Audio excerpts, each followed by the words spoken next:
조현 외교부 장관이 마코 루비오 미국 국무장관을 만나 부금 사태에 대한 우려를 전달하고 제2국 시 불이익이 없도록 해달라고 요구했습니다. 트럼프 대통령이 한국이 원하는 대로 조치하라고 지시를 한 가운데 우리 국민들은 부금 시설에서 수갑을 풀고 사복 차림으로 대기 중인 걸로 전해졌습니다.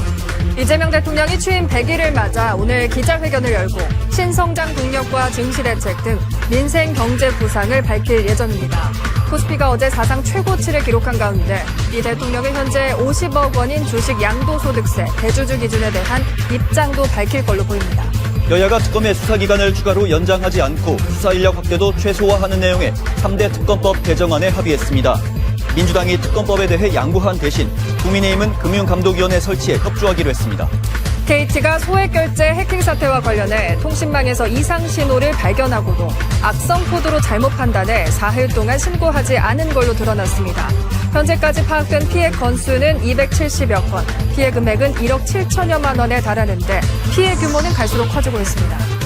석방이 연기됐던 한국인들을 태운 전세기가 현지 시간 11일 정오 애틀랜타 공항을 출발할 걸로 알려졌습니다.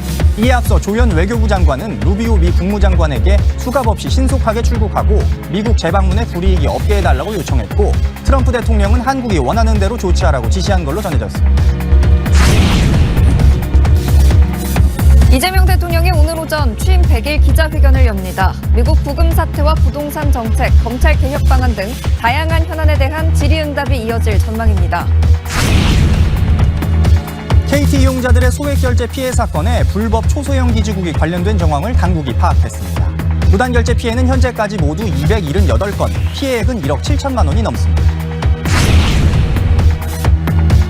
수사기간을 연장하지 않고 인력 증원도 10명 이내로 최소화하는 내용의 특검법 개정안에 여야가 합의했습니다. 내란 사건 1심 재판을 의무적으로 중계하도록 한 조항도 재판관 재량을 확대하는 쪽으로 예외 조건을 추가했습니다. 조현 외교부 장관이 부금된 한국인들의 수갑 없는 출국과 재방문 불이익 방지를 요청했습니다. 트럼프 대통령은 한국이 원하는 대로 조치할 것을 지시했다고 미 국무장관이 말했습니다. 취임 100일을 맞은 이재명 대통령이 오늘 오전 기자회견을 엽니다. 논란이 되고 있는 주식 양도세 대주주 기준도 직접 발표할 전망입니다.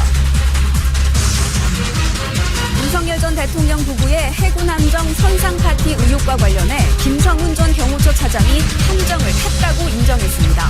폭죽을 구입한 사실도 시인했습니다. KT 소액결제 피해가 파악된 것만 270여 건에 피해액이 1억 7천만 원에 이르는 것으로 집계됐습니다. KT의 초기 대응도 부실 논란이 일고 있습니다.